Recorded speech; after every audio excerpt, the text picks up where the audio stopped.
यमलोक में कौन किसका सेवक है। एक साधु और एक डाकू मरने के बाद पहुँचे यमलोक में। डाकू ने यमराज से दंड मांगा और साधु ने स्वर्ग की सुख सुविधाएं। यमराज ने डाकू को साधु की सेवा करने के दंड दिया। साधु तैयार नहीं हुआ।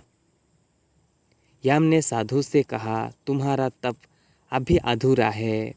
मृत्यु के बाद एक साधु और एक डाकू साथ साथ यमराज के दरबार में पहुँचे।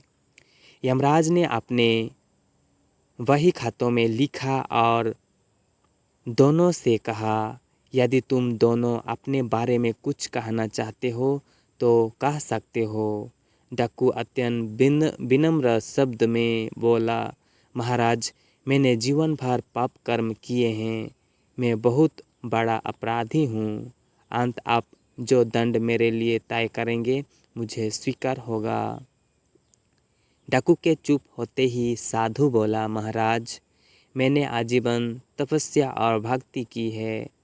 मैं कभी असत्य के मार्ग पर नहीं चला। मैंने सदैव सत्कर्म ही किए हैं। इसीलिए आप कृपा कर मेरे लिए स्वर्ग के सुख साधनों का प्रबंध करें।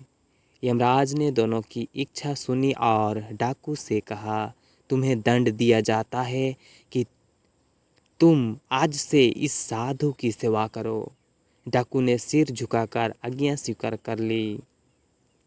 यमराज की यह आज्ञा सुनकर साधु ने आपत्ति करते हुए कहा, महाराज, इस पापी के स्पर्श से मैं अपवित्र हो जाऊंगा।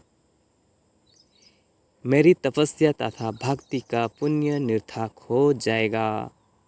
यह सुनकर यमराज क्रोधित होते हुए बोले,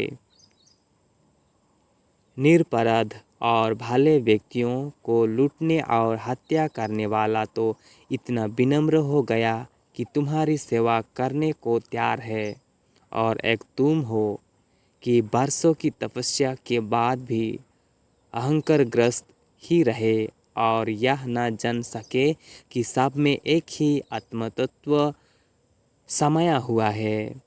तुम्हारी तपस्या अधूरी है। अंत आज से तुम इस डाकू की सेवा करो।